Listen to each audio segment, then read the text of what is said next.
in association with Bhushan Jewelers, Solan. Himachal Pradesh विधानसभा का budget सत्र 26 फरवरी से शुरू होने जा रहा है। 20 मार्च तक चलने वाले बजट सत्र में 17 बैठकें रखी गई हैं। मुख्यमंत्री जयराम ठाकुर 6 मार्च को अपने कार्यकाल का चौथा बजट पेश करेंगे। सत्र के पहले दिन राज्यपाल का अभिभाषण होगा। उसके बाद 7 सदस्यों के निधन पर शोकोदगार होगा। कोरोना के बीच हो रहे बजट सत्र में नियमों का ध्यान रखा जाएगा। विधानसभा अध्यक्ष विपिन परमार ने कहा कि कोरोना के बीच ये बजट सत्र भी शुरू हो रहा है, जिसको देखते हुए कोरोना के प्रोटोकॉल के नियमों का पालन किया जाएगा। शिक्षा विभाग द्वारा सिरमौर जिला मुख्यालय नाहन में विशेष रूप से अक्षम बच्चों के लिए विभिन्न प्रकार की प्रतियोगिताओं का आयोजन किया गया। कैंट स्कूल नाहन में आयोजित इस कार्यक्रम में जिला परियोजना अधिकारी ऋषिपाल शर्मा बतौर मुख्य अतिथि मौजूद रहे।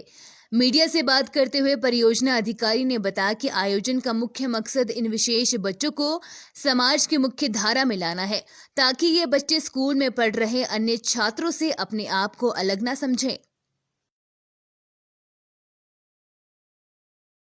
प्रतियोगिता है ये हमारे जो विशेष रूप से सक्षम बच्चे हैं, जो जिनको हम आजकल दिव्यांग बच्चे भी बोलते हैं, तो इनके लिए ये आयोजित की जा रही है। हमारे सभी शिक्षा खंडों में जितने ये विद्यार्थी हैं, तो उनमें से 4 से 5 शिक्षा खंडों में ये प्रतियोगिता आयोजित की जाएगी, जिसमें से आज ये नाहन शिक्षा खंड में आयोजित की जा रही है। और इसमें हमारे जो प्राथमिक विद्यालयों के और मिडिल और हाई सीनियर सेकेंडरी सभी के विद्यार्थी होते हैं, लेकिन अभी कोविड-19 की वजह से जो है थोड़ी स्थितियां ऐसी देखते हुए ये विद्यार्थी अभी 50% ही संख्या में आज हमारे पास हैं। लेकिन इनको हर साल इस प्रकार का ये कार्यक्रम कराया जाता है शिक्षा विभाग की तरफ से, जिसमें इन विद्यार्थियों को भी दूसरे विद्यार्थियों के साथ मिलकर के शिक्षा ग्रहण करने के अवसर प्रदान करने का एक मौका दिया जाता है। और इसमें हमारी टीम के सभी सदस्य लगे हुए हैं, जिसमें कि श्री मनोज जी हैं, जो कि हमारे बॉयज सीनियर सेकेंडरी स्कूल में कार्यरत हैं, और मैडम सुषमा जी हैं,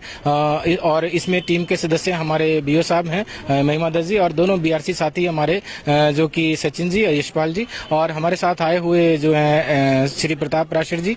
और इसमें मैडम मुनीश जी अभी तक इस कार्यभार को देख रही थी और उनका सहयोग कर रही थी मैडम शिवानी जी। और अभी हमारे साथ इसमें नई सदस्य जुड़ी हैं मैडम शैली जी, वो इस कार्यक्रम को पूरी तरह से देखेगी। ये कार्यक्रम 1 से 8वीं तक एक अलग रूप से और 9वीं से 12वीं तक अलग रूप से जो है आयोजित किया जाता है, लेकिन सभी विद्यार्थियों को मौका देने के लिए इस प्रकार के कार्यक्रम आयोजित किए जाते हैं, जिसमें सॉफ्ट गेम्स जो है आयोजित की जाती हैं। ये जो बॉल मैं देख रहा हूँ मेरे हाथ में है, तो इससे अभी एक कार्यक्रम यहाँ पे आयोजित हुआ, जिसमें कि छोटे बच्चों को ये मतलब ये सिखाया गया कि किस प्रकार से जो है इसको फेंकना है, वो भी अपने आप को सक्षम समझे।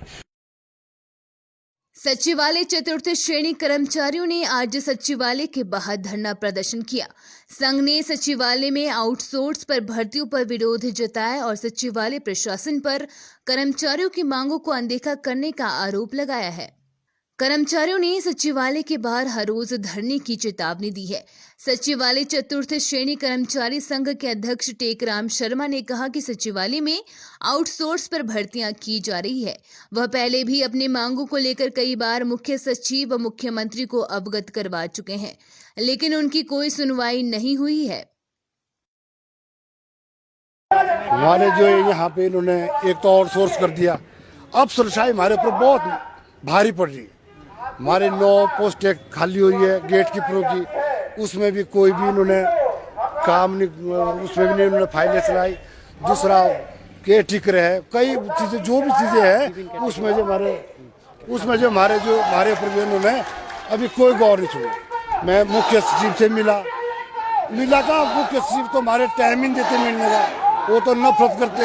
एक हिमाचल के होते हुए भी, हिमाचली हमारे आजकल मुख्य सचिव, मैंने जो है 9 मुख्य सचिव भेज दिए, तब से मैं प्रधान हूँ, पर ऐसे मुख्य सचिव और ऐसे अफसरशाही मैंने आज तक नहीं देखी।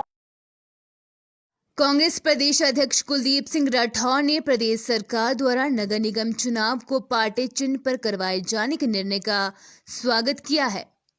शिमला में मीडिया से बातचीत के दौरान कुलदीप सिंह राठौर ने कहा कि पूर्व में संपन्न हुए पंचायती राज संस्थाओं में भाजपा पर धनबल का प्रयोग कर अध्यक्ष उपाध्यक्ष की नियुक्तियां की, लेकिन पार्टी सिंबल पर चुनाव घोषित होने से अब इस तरह की गतिविधियों पर लगाम लग सकेगी। इसके कांग्रेस 2022 के चुनावों को लेकर कसौली में 27 फरवरी को रणनीति बनाएगी।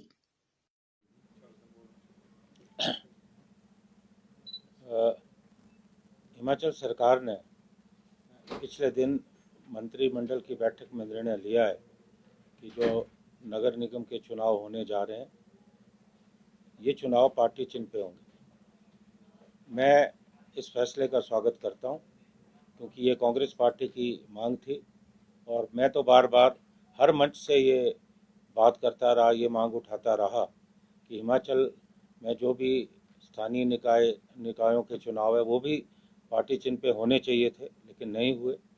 अब सरकार अगर नगर निगम के चुनाव चिन्ह पे कराती है तो हम इसका स्वागत करते हैं। पांवटा साहिब में बिजली की अघोषित कट व सिंचाई की उचित व्यवस्था न होने के कारण किसान परेशान है। सिंचाई योजना की नहरें बंद पड़ी हुई है, जो कई दशकों से ठीक नहीं करवाई जा सकी। किसानों का कहना है कि जब से सुखराम चौधरी ऊर्जा मंत्री बने हैं, उसके बाद से पांवटा साहिब में बिजली व्यवस्था के खस्ता हाल है। अब बिजली कटों से किसान परेशान हो चुके हैं, क्योंकि घंटों तक बिजली बंद रहने से ट्यूबवेल आदि नहीं चल पा रहे हैं। यहाँ पर जिमींदारों का बहुत बुरा हाल है। सरकार नाम मात्र की है ना। जयराम ठाकुर ने तो कभी पांवटा में आके देखा भी नहीं होना, पर जो हमारे सुखराम जी मंत्री बने हैं ना, उनको भी नहीं पता भाई बिजली यहाँ पर 24 घंटे रहती है कि नहीं रहती है। हमारे जब भी मोटर चलाते हैं 10-10 बार कट लगते हैं, बड़े परेशान होते हैं। यहाँ से जाते हैं खेत में, जाके देखते हैं पानी आ गया तो वहाँ पर सूखा पड़ा है। बाकी जिन लोगों के पास ट्यूबवेल है उन बेचारों का क्या हाल है कि मोटर चल देती है, बिल बड़े भारी आते हैं। बिल पे पता नहीं क्या सरचार्ज क्या लगा दिए उन्होंने। बिजली मंत्री बने हैं तब से मेरे को तो ऐसा लगता है कि हमारे साथ कोई ऐसा धोखाधड़ी कर दी कि पांवटा को बिजली महकमा दिया, तो बिजली उसी दिन से महंगी है। और दूसरा इसके अंदर ये है कि जो बिजली के बिल हैं वो जब से सुखराम चौधरी जी मंत्री बने हैं वो कई महीने बाद कट के आते हैं। चौधरी साहब पता नहीं इनके साथ कोई बदला लिया हिमाचल प्रदेश सरकार ने कि जब से भी बिजली के ये मंत्री बनाए हैं तो तब से इतने घोषित कट लग रहे हैं। लोग फसलों के अंदर पानी लगाने की जब कोशिश करते हैं तो मेरे ख्याल दिन में जहां 2 घंटे में पानी हो जाता है, सारा दिन लगता है। इतने घोषित कट यहाँ लगाए जाते हैं। नाहन के ऐतिहासिक पक्का तालाब व आस्था स्पेशल स्कूल परिसर में की जा रही पार्किंग का विरोध शुरू हो गया है। पार्किंग के विरोध में यहां आस्था स्कूल के बच्चे स्कूल प्रबंधन व वरिष्ठ नागरिक धरने पर बैठ गए हैं। विरोध कर रहे लोगों का कहना है कि पिछले करीब कई सालों से आस्था वेलफेयर सोसाइटी द्वारा यहां आस्था स्पेशल स्कूल चलाया जा रहा है और इस स्थान पर स्कूल के बच्चे खेलते हैं। साथ ही यहां सुबह शाम शहर के वरिष्ठ नागरिक घूमने आते हैं। ऐसे में यहां पार्किंग बनाया जाना सही नहीं है।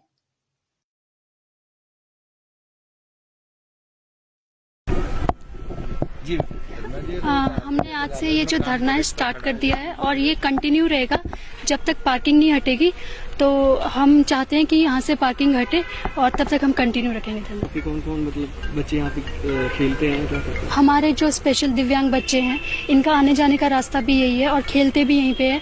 हमारा डीएड कॉलेज है, ये भी यहीं पे बच्चे खेलते हैं और एक यहाँ पे ही किंडरगार्टन स्कूल है, वो भी बच्चे यहीं पे खेलते हैं और साथ में डे केयर सेंटर है और वो भी जो सीनियर सिटीजन है 10 to 5 तो यहाँ पे रहते ही हैं और उसके अलावा शाम को इवनिंग वॉक भी करते हैं। पहले तो ये चीज है कि यहाँ पार्किंग बनाने का कोई औचित्य नहीं है कि नाहन के 400 साल एमसी नाहन ऐसे बना रही है। मतलब जो मेरा नाहन बदल रहा है, वाकई नाहन बदल रहा है, क्योंकि व्यवस्थित कहीं भी नाहन में कुछ नहीं रहा। आप देखिए कि यहाँ अगर पार्किंग अगर आप ही को अच्छी लग रही है इस धरोहर में, आप भी यहाँ के पले बड़े हो, हम भी पले बड़े हैं। पहली चीज है कि यहाँ का जो वातावरण है वो कैसा सौंदर्यकरण जो है उस पार्किंग से अगर आपको लग रहा है कि अच्छा है तो आप बोल सकते हैं जायज है। दूसरा कि यहाँ पर 20 साल से स्पेशल स्कूल चल रहा है, आस्था दिव्यांग बच्चे यहाँ पर पढ़ते हैं, old age day care centre है, नीचे दूसरा एक बच्चों का छोटे बच्चों का स्कूल चल रहा है जहाँ पर बच्चों शाम को यहाँ पर बच्चे खेलते हैं, अपना जो बुजुर्ग लोग हैं वो अपना टहलते हैं यहाँ पर। तो इन्होंने अभी हमने कांटेक्ट करा, अविनाश गुप्ता जी को कांटेक्ट करा, वाइस प्रेसिडेंट जो हैं हमारे म्युनिसिपल काउंसिल में, और हमने डीसी साहब से भी कांटेक्ट करा, मतलब डीसी साहब ने बात करी ईओ साहब से। तो कहते हैं टेम्परेरी पार्किंग है, अभी इस बिल्डिंग को बनने में 3 साल लगेंगे, तो 3 साल तक क्या बच्चे खेले ना, बच्चे घर में बैठ के जो है वो मोबाइल और लैपटॉप पे खेले। सिरमौर जिला मुख्यालय नाहन में आज सैकड़ों जेबीटी प्रशिक्षुओं ने अपनी एक सूत्रीय मांग को लेकर रैली निकाली, जिसके बाद जेबीटी प्रशिक्षुओं ने डीसी के जरिए मुख्यमंत्री को ज्ञापन भी भेजा है। दरअसल जेबीटी प्रशिक्षुओं की मांग है कि प्रदेश में बीएड धारकों को जेबीटी के समकक्ष ना समझा जाए। यदि बीएड धारकों को जेबीटी के लिए पात्र माना जाता है तो जेबीटी की डिग्री प्राप्त कर चुके सैकड़ों छात्रों के भविष्य पर तलवार लटक जाती है। लिहाजा बीएड को जेबीटी व डीएलएड के साथ कंपेयर ना किया जाए। और प्रदेश के सर वो बेरोजगारी जेबीटी बेरोजगारी की संख्या बढ़ती जा रही है। हर साल सर हिमाचल प्रदेश में 12 गवर्नमेंट डाइट्स और 28 निजी डाइट से प्रशिक्षण जेबीटी प्रशिक्षण ले रही है। लेकिन सर प्रदेश सरकार जेबीटी प्रशिक्षुओं के खिलाफ जेबीटी प्रशिक्षुओं के साथ अच्छा व्यवहार नहीं कर रही है। और 2019 में जो 617 पोस्ट निकली थी जेबीटी की, वो अभी तक कोर्ट में फंसी हुई है। नहीं सर, मेन रीजन क्या है? कोर्ट बोल रही है कि गवर्नमेंट अपना रिप्लाई दे। 27 तारीख को सर अभी कोर्ट में रिप्लाई देना गवर्नमेंट ने ना, अभी फरवरी को, तो गवर्नमेंट अपना स्पष्ट ये नहीं दे पा रही है। और हम उनको जहां भी हम सरकार से मिल रहे हैं प्रदेश में हर जगह पर, वो ये बोल रहे कि हम आपके साथ हैं। ये सर जो हमने आज रैली का आयोजन किया है, इसका सिर्फ एक ही हमारा जो उद्देश्य है ये है कि जो 27 तारीख को जो सरकार जो है वो हमारे फेवर में ही आए, क्योंकि जेबीटी और बीएड दोनों अलग अलग है। इसलिए बीएड अपने उस पे रहे, हायर या सेकेंडरी जिस पे भी है, और हम जो प्राइमरी लेवल के हमें प्राइमरी पे दे। हम सर अगर बीएड को मान्यता दी जाए ना तो वो बहुत सारे हैं, वो 50-60 हजार बच्चे हैं वो, ठीक है, और हम 15,000 है। पहली बात ये। दूसरी बात ये कि अगर बैच वाइज भी भर्ती होती है तो बैच वाइज उनकी भर्ती चल रही है 1999 की भर्ती, हमारा चल रहा है 2013 का बैच। तो 2013 से लेके अब अगर 1999 वाले पहले लगे तो हमारे जेबीटी वाला जो 2013 वाला बंदा है वो कब लगेगा? वो लगेगा कभी जब 57 साल का होगा, वो 58 में वो रिटायर हो जाएगा। इसलिए सर उनका जो टीचिंग जो उन्होंने ट्रेनिंग करी 2 साल, हमने ट्रेनिंग करी 2 साल, हमने अलग अलग की। उनके सब्जेक्ट अलग, उनके सिर्फ 2 टीचिंग सब्जेक्ट, हमारे 11 सब्जेक्ट पढ़ने पड़ते हैं। हमारे को 5 तो हमारे टीचिंग सब्जेक्ट होते ही होते हैं। तो उसमें से ये है कि उनका साइकोलॉजी उनकी अलग है, बच्चे उनके पास अलग है। हमारे पास 10 या 10-11 साल के बच्चे होते हैं हमारे पास, उनके पास होते हैं 16-17 साल के बच्चे। तो साइकोलॉजी ऑब्वियसली अलग अलग होगी, क्योंकि 10 साल की साइकोलॉजी 17 साल के बच्चे के ऊपर तो लागू होगी नहीं। तो इसलिए बीएड अलग है, जेबीटी अलग है। यही हम बीएड वालों को भी समझाना चाह रहे हैं, और बीएड वालों को भी ये चीज पता है कि हमारा सब कुछ अलग अलग है।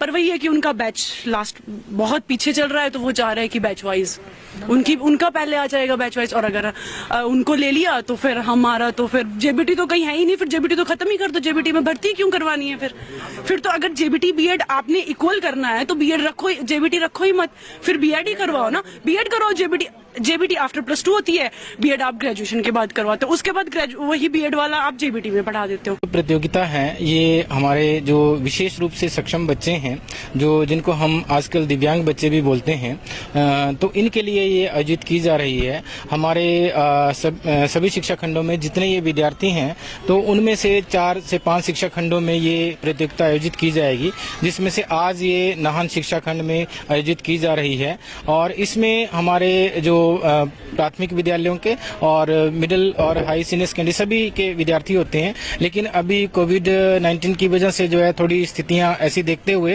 ये विद्यार्थी अभी 50% ही संख्या में आज हमारे पास हैं। लेकिन इनको हर साल इस प्रकार का ये कार्यक्रम कराया जाता है शिक्षा विभाग की तरफ से, जिसमें इन विद्यार्थियों को भी दूसरे विद्यार्थियों के साथ मिलकर के शिक्षा ग्रहण करने के अवसर प्रदान करने का एक मौका दिया जाता है। और इसमें हमारी टीम के सभी सदस्य लगे हुए हैं, जिसमें कि श्री मनोज जी हैं जो कि हमारे बॉयज सीनियर सेकेंडरी स्कूल में कार्यरत हैं, और मैडम सुषमा जी हैं, और इसमें टीम के सदस्य हमारे बीओ साहब हैं महिमा दत्त जी, और दोनों बीआरसी साथी हमारे जो कि सचिन जी, यशपाल जी, और हमारे साथ आए हुए जो हैं श्री प्रताप राशिर जी। और इसमें मैडम मुनीष जी अभी तक इस कार्यभार को देख रही थी और उनका सहयोग कर रही थी मैडम शिवानी जी। और अभी हमारे साथ इसमें नई सदस्य जुड़ी हैं मैडम शैली जी, वो इस कार्यक्रम को पूरी तरह से देखेगी। ये कार्यक्रम 1 से 8वीं तक एक अलग रूप से और 9वीं से 12वीं तक अलग रूप से जो है आयोजित किया जाता है। लेकिन सभी विद्यार्थियों को मौका देने के लिए इस प्रकार के कार्यक्रम आयोजित किए जाते हैं, जिसमें सॉफ्ट गेम्स जो है आयोजित की जाती हैं। ये जो बॉल मैं देख रहा हूँ मेरे हाथ में है,